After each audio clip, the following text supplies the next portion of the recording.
it up. It's The Record Machine with your host, Jimmy Howell.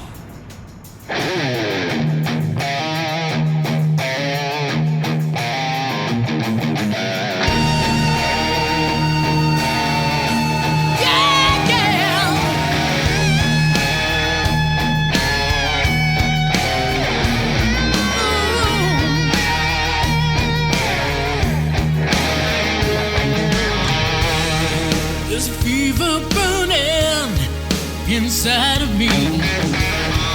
Need your love and affection, baby, to set it free. Even though I'm a stranger, you don't know my name. Though you know what I'm thinking, baby, it's all the same. Tell me, baby, please tell me. Now that I've found you, show me, baby, please show me. You gonna do? All that I want is all that you got. Baby, break these chains that bound me. All that I see is all that I need. Baby, let your love surround me. Breaking the chains.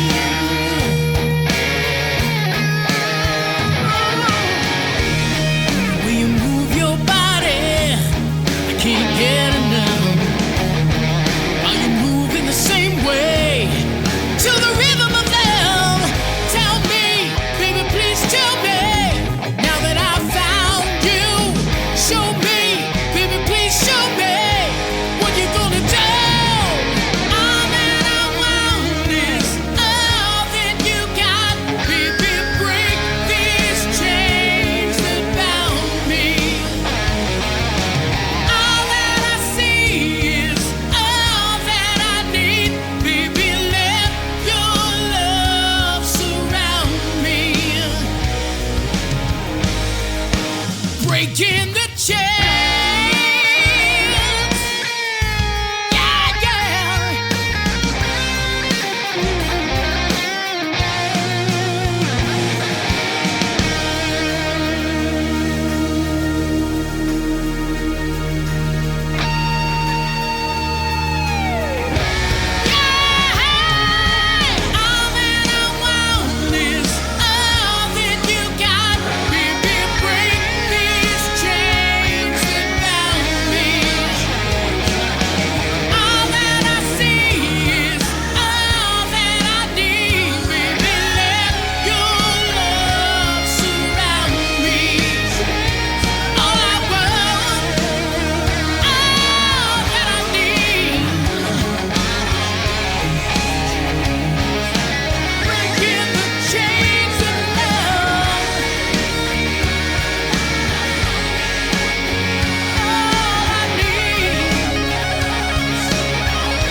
Ladies and gentlemen, please welcome rock recording artist and music producer Bryan Cole.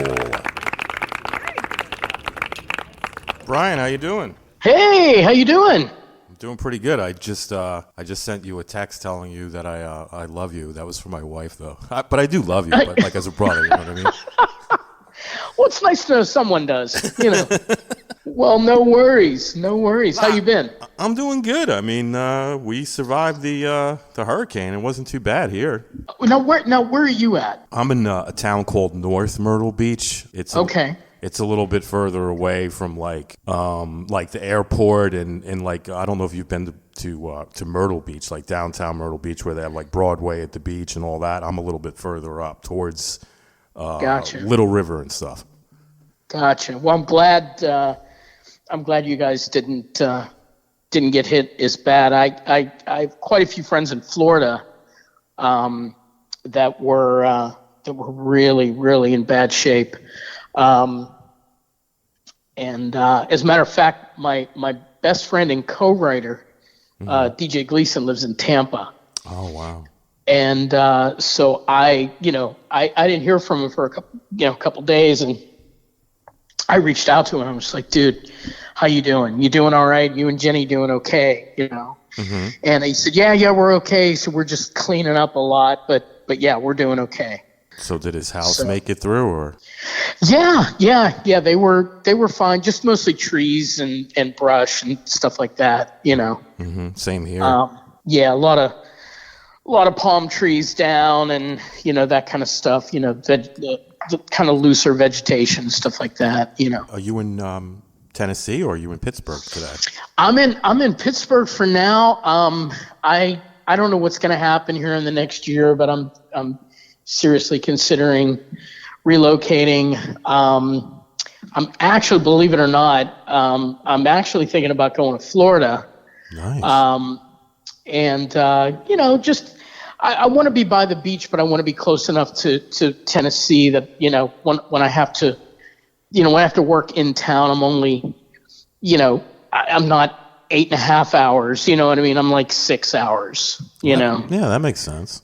Yeah, so I'm thinking kind of the Panhandle. That's kind of where I'm thinking right now. Yeah, Florida's nice. It is. It's beautiful. I kind of wish that I made the move there instead. I mean, I do love it here, but I think Florida has a little bit more industry. Yeah. You know? Yeah, and I mean, like I said, you know, it's close enough to Tennessee for me, but Tennessee has become so expensive. I mean, it is, at least, you know, if you want to live in Williamson County, it is. And I love Williamson County. So, you know, it's for me, it's like, man, if I'm going to look for a house, it's like, no. Yeah. You just can't, you know, you can't really get into anything for under $500,000, and that's just the beginning.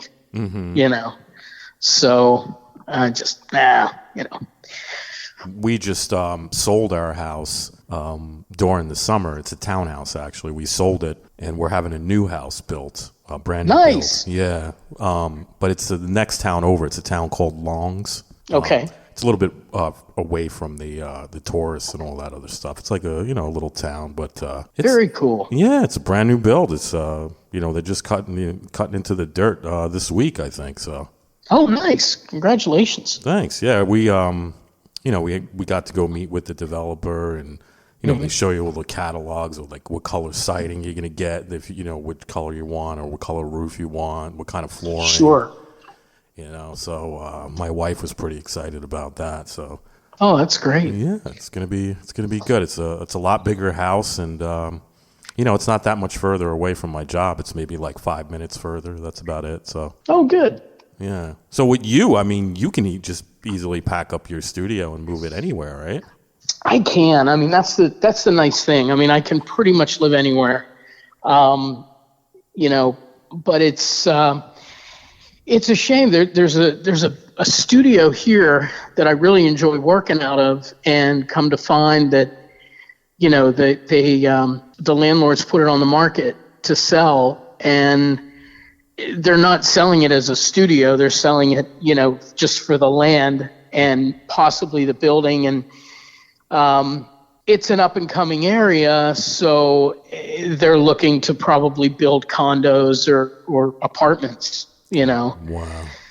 Which is really what's been happening in Nashville on Music Row. A lot of the studios that I've worked out of are just gone, you know, and now they're high-rise apartments.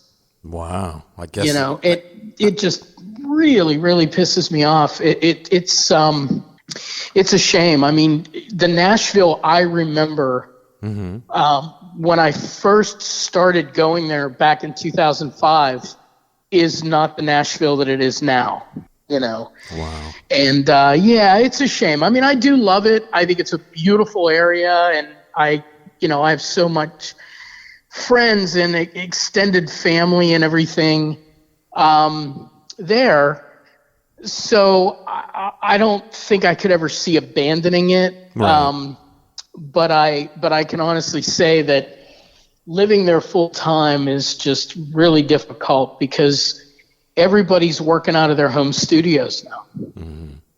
you know. Now, do you think the reason why all those buildings are selling is because people are taking advantage of the real estate market? Maybe, possibly. Like a lot of people are relocating from certain parts of the country, right? They really are. Well, you know, Nashville has become such a mecca. I mean, it's the new LA.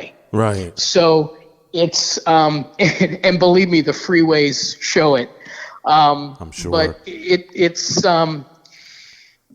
just so overcrowded. I mean, I think, you know, it's not only just the people that are aspiring artists and music industry people, but also people in the medical field and also tech. Okay. You know, it's really become a huge hub for business. And, you know, I think everyone's watched way too much of the television show Nashville. So, you know, the tourism has brought just a ton of new people to the area.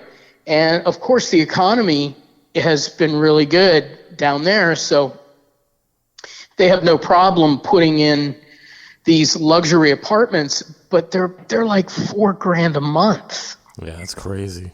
It is. And, you know, you see, you know, it's mostly like younger college kids that are having these, and you're thinking, how are they doing it? You know?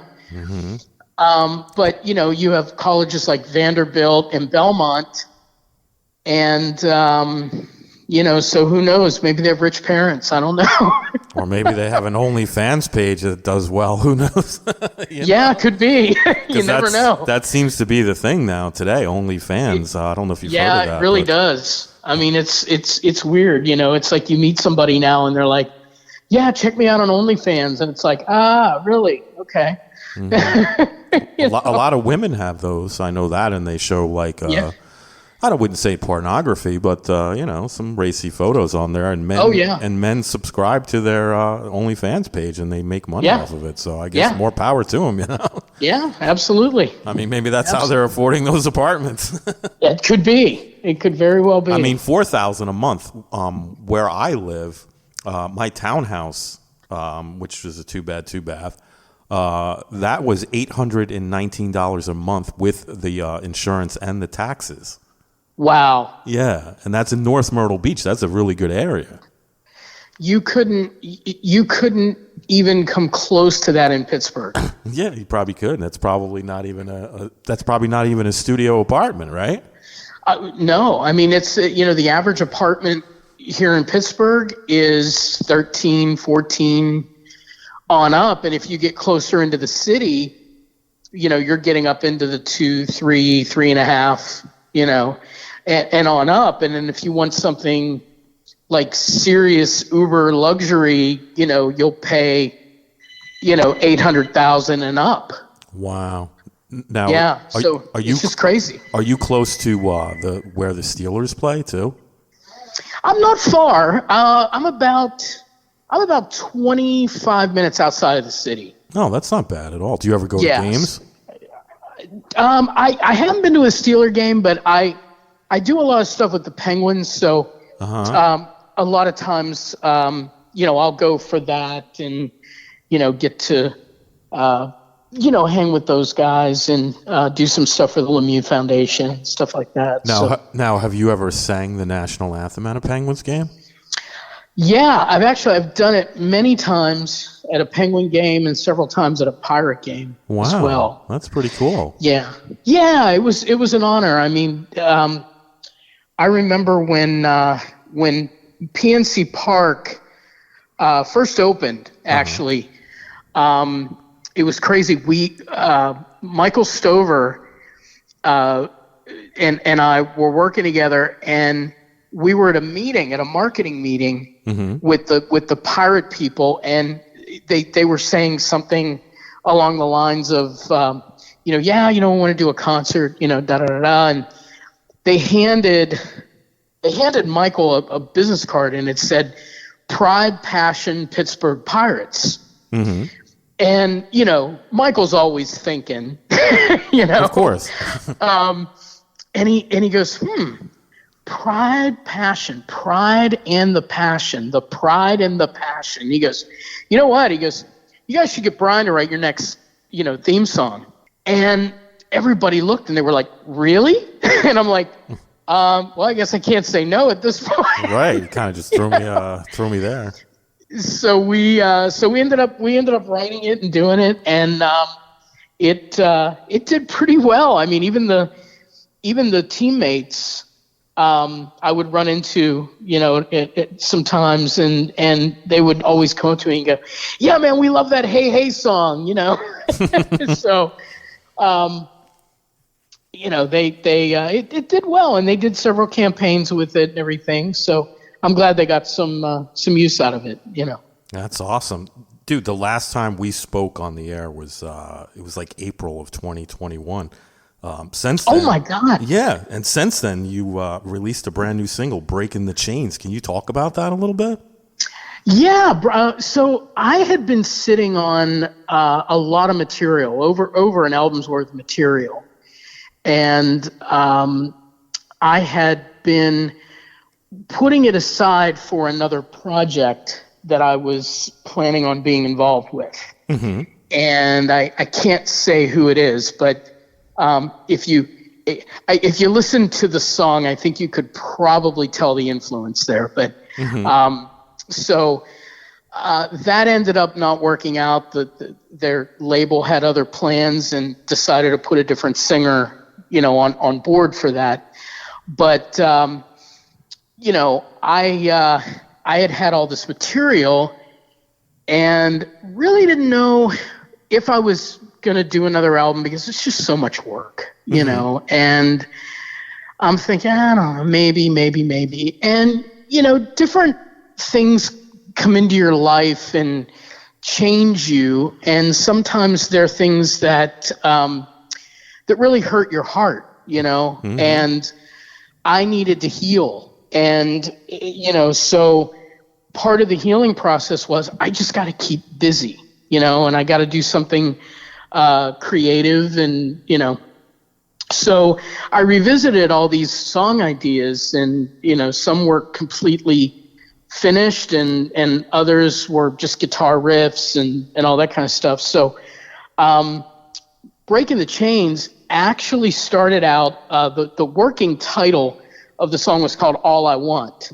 Okay. And it was, it was pretty much the same. It wasn't too much different. Lyrically, there were a couple little changes, and when I finally dove back into the song, I made a few other changes in the arrangement. And I thought, okay, if I'm going to do this, I'm going to go all in, and I'm going to do everything myself. Wow. And it wasn't for selfish reasons. It was just because I wanted to basically handle everything. You know what I mean? In mm-hmm. a way that win, lose, or draw, if it succeeds, great, I did everything myself. If it fails, then I have no one to blame but me. Mm-hmm. There's no label involvement.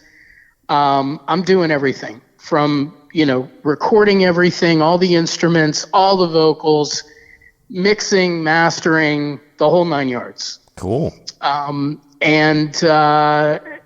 So I mean, it's all me, and it's been a fun process. I'm actually really enjoying it, and Breaking the Chains just was, such a fun song. And I said, okay, I'm going to release that first and see how it does, see if people like it. Mm-hmm. And so far, the reception's been really good. So I'm working on the follow-up to that. And I think probably, I'm going to try to put music out, every couple months. Mm-hmm. To give people something new, and do a couple more singles, and if that does well, then we'll talk about doing a full album. But I didn't want to just dive headfirst into doing a full album because I've been out of the game. I mean, this is my first single in 6 years. Right. So for me, it was something where I'm like, look, I don't even know if people want to hear anything from me. Maybe they do, maybe they don't. But I'm going to do this for me, and just because it's helping me to heal and to keep creative and work on something other than other clients that I'm producing, which I love. Mm-hmm. But sometimes it's good to just kind of step back and kind of be an artist. You know what I mean? Yeah, that's pretty cool. This podcast is going to feature the song "Breaking the Chains," and I also picked one from your first album, "Hard to Find an Easy Way." What's the story behind those songs? So when we did the Sands of Time record, there was a lot of collaborative effort. There was a lot of people involved, including Mike Brignardello, the bassist for Giant, who is like one of my best friends in the entire world, and Jim Peterick, who obviously wrote just a ton of hits, not only just for Survivor, but he wrote for 38 Special. He wrote the theme for Rocky and all that stuff. So nice. He and I hooked up through a mutual friend in Nashville, and Jim was kind enough to bring in, I think it was 4 songs for the record. And there were a few other outside writers as well. And I think I contributed two songs of my own that DJ and I wrote. And all the other ones were, just other writers, So Hard to Find an Easy Way was something that I love so much, and the song just really spoke to me. Mm-hmm. And I was like, I got to record this song. It seemed to really fit with the rest of the album, and it was just one of those songs. I got to record this song. So it's one of my favorites, definitely on the record. Mine too. Thank you. Yeah, it's really it's a fun song. And what about the story behind Breaking the Chains? Breaking the Chains is basically it's a song that comes a little bit from personal experience. It's kind of like you see this extremely hot person and they don't know who you are. You don't know them. They don't know you. And yet you're just fantasizing about, what they would be like, So it's a very sexual song. I mean, I'm not going to lie. Mm-hmm. But it's basically somebody that's just so, tied up in chains, really wants to go and talk to her, really wants to get to know her. And, is she going to make a move? Is he going to make a move? But he knows that she can break these chains. If she would kind of be the one to make a move, she could break those chains, and give him the courage. And honestly, I'm that kind of person. I have no game at all. I am not the kind of person that makes the first move. I just really don't. I'm surprised. And I don't know. I've always been that way. I really am. I'm not. I guess I'm a bit shy. Not in music. In music, my gosh, I can get up on stage and perform and sing and write and produce and all that kind of stuff, and I have the utmost confidence. But when it comes to the other stuff, I am really, I'm just not that guy. I don't know why, but I'm just not. Oh, okay. So now when you perform and you sing and stuff like that, it must make it easy for you, strike up a conversation with a woman, like when you're done with your show or something like that. I'm sure women come up to you and talk to you, right? Yeah, they do. And it's, and I'm grateful for it, it's really nice when you get to know somebody that wants to get to know you for you, and not just the persona of, wow, this guy just got off the stage and played in front of all these people, and he's doing this and doing that. Is he really that person?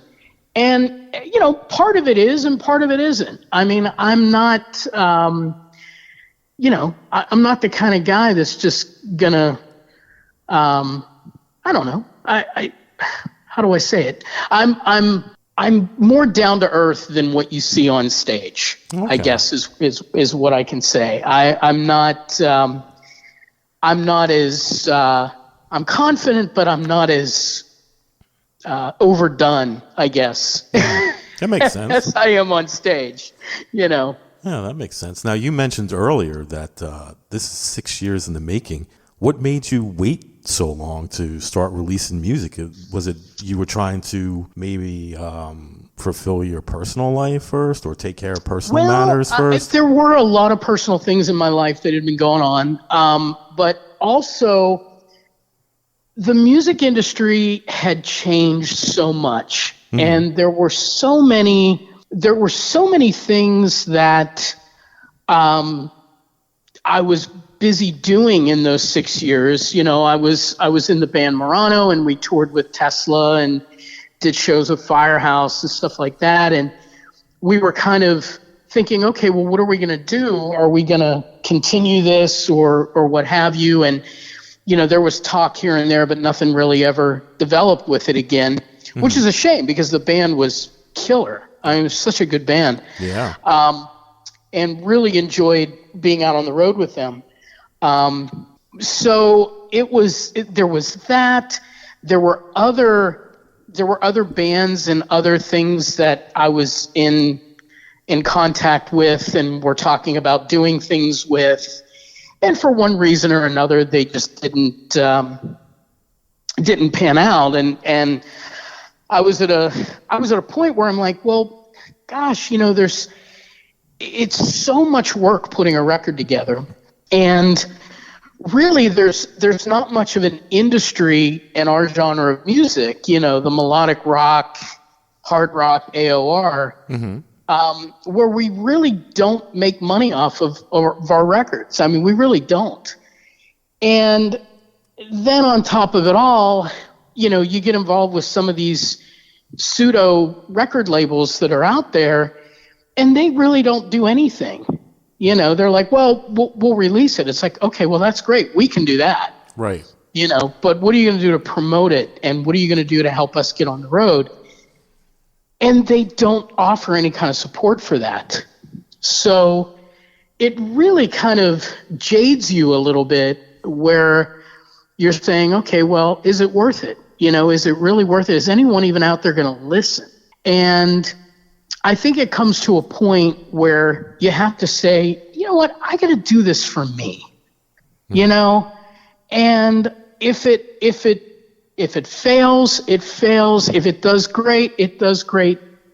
Either way, I'm going to do something that I enjoy doing, and I'm going to put it out there, and hopefully people will listen to it and go, hey man, I feel the excitement that you had when you did that. It really spoke to me. And if that's the case, hey, you reach one person, Yeah, absolutely. Now, when you started doing it, how did you feel? Was it like all coming back to you? I really missed this, and I'm glad I'm doing this now? Yeah, I mean, it really did, because it was, when I do it, I pretty much I shut out the world. I really do. I just kind of like, I'm in my own little glass bubble, So it came together fairly quickly. And I did it all in my home studio, and the way my studio is set up, it's all very ergonomically workable for me, where I can just reach around and grab a guitar, or I have everything at my disposal very close to me. So it wasn't like, okay, I got to go down the hall and up the stairs and grab a guitar. I got to hook up a synth. I got to do this. I got to do that. Everything's right there. So, when everything was kind of in its beginning tracking stages, it was easy to just put it together. It's like, okay, well, this is working, and I'm liking the way the drums sound, and I'm liking the way the guitar tone is, and all that. So you just run with it and you just keep going. I think that's the hardest part for me, is to know when it's time to just shut the lights off and cut the power down and just walk away. Right. That's the hard part.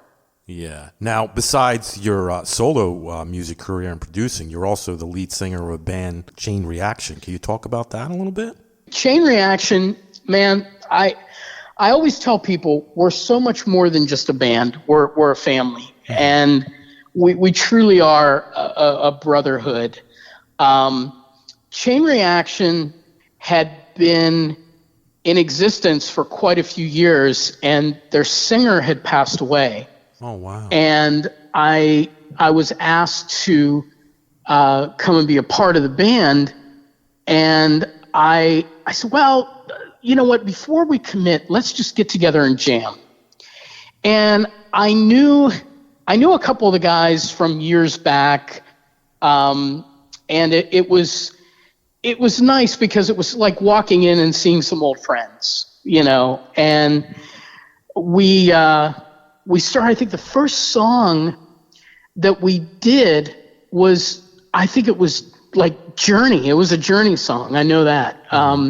And they were like, really, you want to start with a Journey song? And I'm like, yeah, let's just do it, And I think it was Stone in Love, actually. Nice. And so we immediately just felt good, and we all clicked, and it just felt right. And from that point on, there's a lot of tribute bands out there, and they're all fantastic. And but we wanted to do something a little different than just be a Journey tribute band or a Boston tribute band or Foreigner or Whitesnake or whatever. We wanted to bring that whole, 80s rock experience. And the catalog of songs, I mean, let's be honest, there's so much material out there that everyone knows and loves. It's hard to pick a bad song, So we really have a great time, and this year was probably our busiest year. Okay. And we just love it, and the crowds are getting bigger and louder and just more into it. They're just singing along, and I think the biggest compliments that we get is, thank you for bringing us back to that time, and thank you for, letting us feel 25 again. Yeah, that makes sense. Just bringing back that era of MTV where it was fun to sit and watch videos. Right. Yep. And we try to bring, as much production as we can, and lighting and smoke and all that kind of stuff. We really try and bring the experience as well. Now, do you guys have any shows lined up in the next few months? We have, I think, 1 or 2 more shows for the end of the year, and then we'll pick back up in the new year. Who does the booking? Well, right now, our bass player, Paul Raschuti, has been doing all the bookings. Oh, okay. And yeah, I mean, and it's crazy, but we really want to take it up a level in the new year.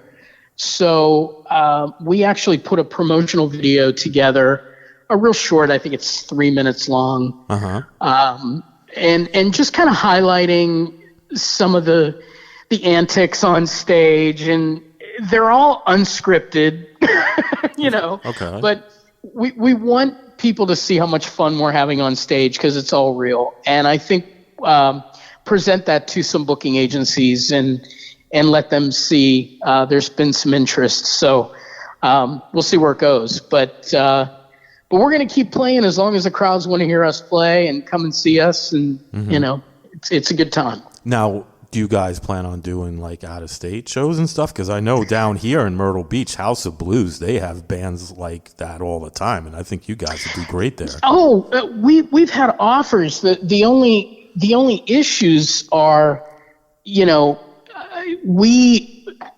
obviously bringing everyone into an out of state venue and everything like that is an expense, and bringing the production that we need to bring in order, all the lighting and all that kind of stuff, it's expensive. Okay. So it's basically, we tell people all the time, listen, if you have a promoter or a venue that would like to have us, please, have them contact us, and we will definitely do our best to try and negotiate a way to get down there. Mm-hmm. But it's, I think one of the things that we're looking at is a lot of like casino venues, because then that way, a lot of times you can do a weekend, and then you've got your place to stay, you've got your place to eat. You pretty much stay put. Right. And you do 2 or 3 shows that weekend, and then you're off to the next one. Mm-hmm. Yeah, you guys would probably do well at House of Blues. Mm-hmm. They have the Alabama Theater as well, and I believe Suck Bang Blow would probably be a good place for you guys to play too. Wonderful. Yeah, I mean, if any of those venue coordinators are listening, please, reach out to us, chainreactionrock.com.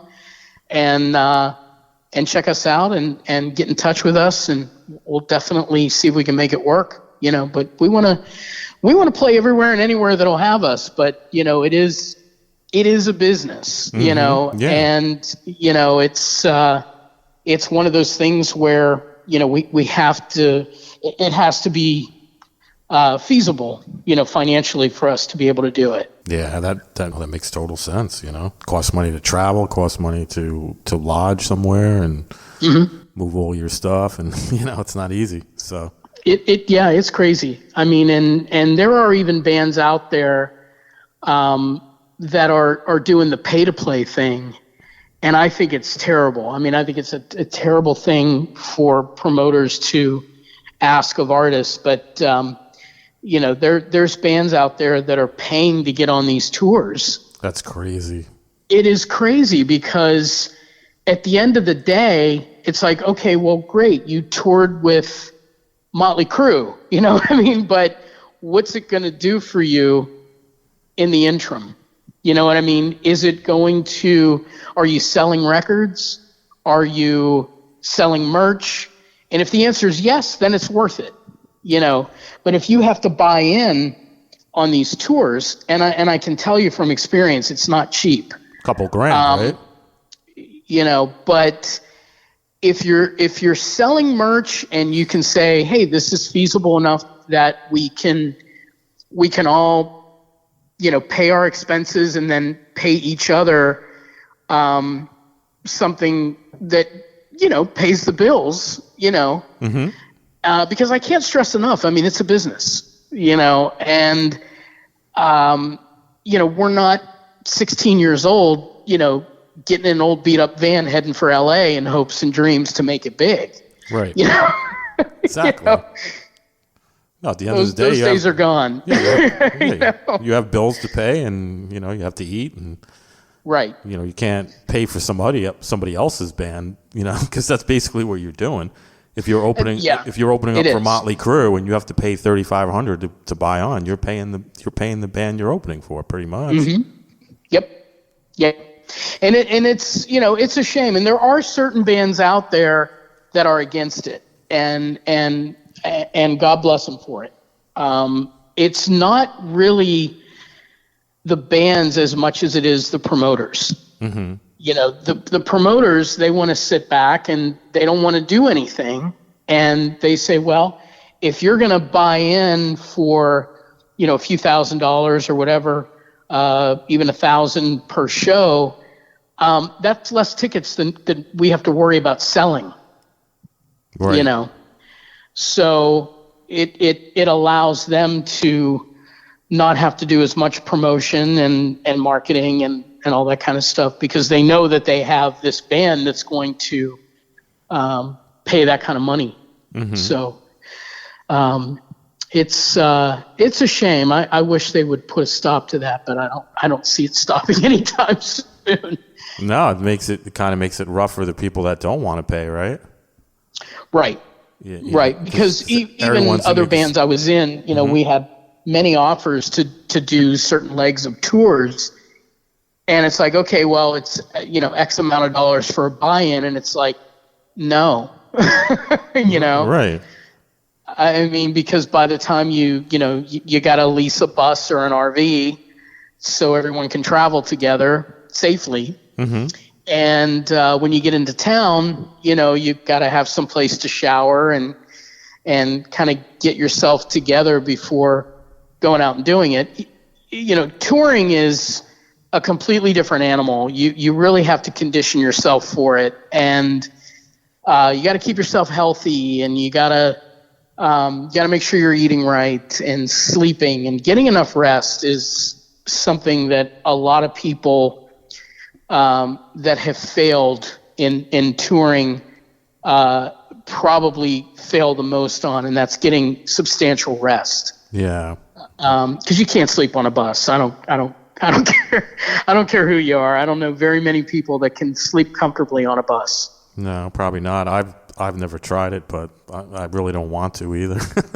Yeah, I mean, it's not easy. I mean, and really, you know, just as you really start to just kind of wind down, somebody wants to watch TV, or somebody wants to talk, or somebody wants to break out a guitar and start jamming, Mm-hmm. you know, and you're thinking to yourself, well, there's no way I'm going to get sleep, you know? Nope. So you just make it work, you know, and just kind of hang in there and doze off when you can. And Mm-hmm. At that point, when you get to where you need to go, just, you know, hit that bed in the hotel and just, boom, you're out. Yeah, I hear you. Now, are you working with any artists right now that you're excited about? I'm working with several artists. One band that I can talk about right now is a band that's working on their follow-up single, a band called Tennessee Outlaw Country. Okay. And you may remember Matt Weston. Oh, of course. Yeah. So Matt is singing for TOC. Nice. And they released their first single with no label support called Ghost Train. And it landed on the Music Row charts. I think it debuted in the 80s or 90s, but went all the way up into the 60s. Mm-hmm. And it hung there for, I believe, 10 weeks. Cool. So really, really proud of those guys. And we did the single in Nashville with some really great musicians, and I took their song idea and, we turned it around and really made it into something. And this follow-up is a song that DJ Gleason wrote, mm-hmm. Called Purebred.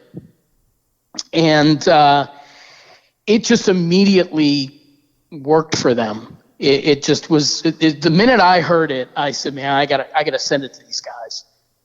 And I sent it to the band, and they called me up and they were like, oh my God, we love this song. It's perfect for us. Awesome. So they now have some label interest, and they're working out all the details, the paperwork and stuff with that. Mm-hmm.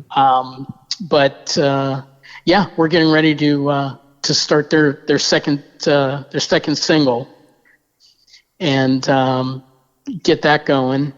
And there's a few, I would say about 4 other artists that I'm working with right now. I can't divulge who they are right now, but mm-hmm. Really excited about them. That's awesome. And where they're going. So it's just a lot of fun, I really enjoy doing what I do, and thankful to be able to make a good living doing what I love to do.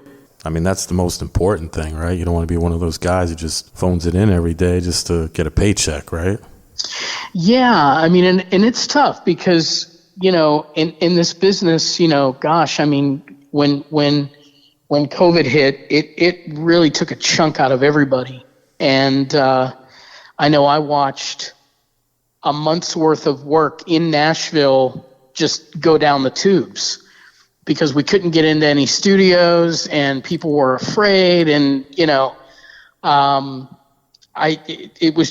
was impossible. And I had to make a conscious decision to invest into more recording gear for my home, so I could work. And it's not the same. I mean, working remotely is certainly not the same. And I love my studio. I'm very blessed and fortunate to have what I have, and I've got great gear. But there's something to be said about working in a nice big studio that's properly treated and, I don't care how much, acoustical foam you buy and treatment that you get. A house is a house. Right. And, unless it was purposely built for that, it's never going to work, completely. So you have to make certain adjustments, and we all have, and there's technology out there that enables us to work remotely where I just worked with a singer in Arizona, just outside of Phoenix. And I was able to be in Pittsburgh and, hear them through my studio monitors and be able to talk back using my talkback system into the control room so the artist can hear me as well. Wow. So it was like being there without being there. You know? Yeah. So it's pretty cool. I've seen a lot of sessions being done that way now because of the way things are. And, obviously it's if you have a client in Arizona, it's a lot easier just to find them a studio out there and just have them work, to where they're only having to travel, maybe 20 or 30 minutes to a studio, as opposed to jumping on a plane and dealing with all that. And, it's just easier on them. It's easier on us. And it just makes it work. It's not the ideal situation, but it certainly makes it work. Cool. So what do you have planned for the rest of the year? The rest of the year, I'm going to finish up a few projects that I have on the books. And then that's really it. I'll probably get my next solo single ready. And that's it, just kind of finish up and then get ready for the new year. Where are you selling the single at? Right now, it's all digital. So it's distributed through DistroKid, and so it's everywhere. It's, iTunes, Amazon, all over. Do you have Bandcamp too? I don't have Bandcamp, no. Oh, okay. I really don't even have a website. I just use Facebook for it. Because again, this is something for me that I really don't have a ton of time to, to put into, making a huge website and doing this and doing that. I want it to be as easy for people to access as possible. And, right now I'm, when the physical CD actually comes out, when people purchase it, they're not purchasing it from a company, they're purchasing it directly from me. Cool. So I'll be the one shipping it out, Nice. And at that point, it's like, if they want something signed or whatever, happy to do that. I like taking the middleman out of it because we, as artists, when you have someone else involved, that's less income that you can make. Mm-hmm. And if it's and you know, I should say that I'm not anti-label. I'm not, you know, anti-record industry by any means. Mm-hmm. But I think that if you have a label that's going to do well and promote you and put opportunities in your lap that you couldn't do yourself, then it's worth it. Mm-hmm. You know. But if it's somebody that's just going to say, well, you can use the 3 letters of my name, you right. know, to put out something, and it's on whatever label, but that's really it. You know, it's like, well, I'm not going to pay extra for those rights of saying, well, wow, I'm signed to a label, you know. Right. I'll put it out on my own label, you know. Yeah, that makes sense. Like you said, if no one's doing anything for you other than letting you use the 3 letters in their record company name, and right. They're taking a piece of your publishing and all that other stuff to boot, it's not worth it at all, right? It really isn't. And then, you know, on top of it all, they'll say things like, well, yeah, why don't you guys come and play a festival in Sweden? And it's like, okay, great, but we can't pay you. We'll give you a hotel room, and it's like, okay, well, how am I going to get there? Mm-hmm. And, you know, if I've got to sleep in cargo netting to get there, that's not so good. And if I'm not going to be paid for, you know, for my services, then it's just not worth it, you know.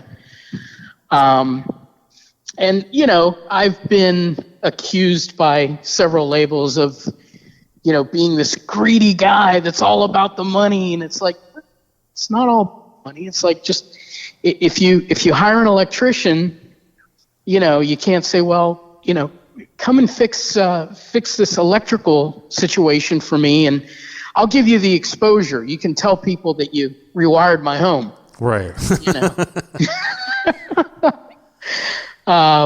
Well, you know, here, I'll buy you a pizza. You know what I mean? It's like, okay, well, that's great when you're 16 years old, but pizza don't pay the bills. Pizza don't pay the bills, you know, and certainly mortgage companies aren't going to go, you know, mm-mm. Oh yeah, man, hey, don't worry about paying us, you know, don't worry about it. When your record hits big, man, you'll be famous and you'll be able to pay us. You'll be able to pay us. We'll wait till then. Yeah, right. Yeah, not going to happen. Nope. Now, you mentioned before you don't really have a website, so if anybody wants to hear your music or get a hold of you or to see what you're up to, they can certainly just go to Facebook and check out Bryan Cole Music, right? Yeah, absolutely. And you know, the song is out there on in all of the online retailers. It's even on YouTube. You know, they can just type in Bryan Cole Breaking the Chains and it'll come up. But you know, if you like it, pay $1.20 and you know, yeah. and buy. I'm certainly not getting rich off it, so you know, it's if you want to support it, that's great. If you don't, you know, and you have Spotify or whatever, you can listen to it on there. Cool. Now, is there anything you'd like to mention that we didn't talk about today? No, I mean, I think we covered everything. I just, you know, I'm really thankful that, you know, that you had me on your show. It's been great talking with you. Oh, absolutely. And, I always enjoy our conversations. Oh, absolutely. Yeah, same here. It's, you know, it still knocks me out that people are still interested in talking with me and, you know, and all that stuff. So, it's always nice, you know, makes you feel good. Well, I want to wish you the best of luck with this single, and thank you. You said you're going to be putting out a couple this year, right? Yeah. I'm going to keep putting it out. You know, just like I said, I've got all this material, and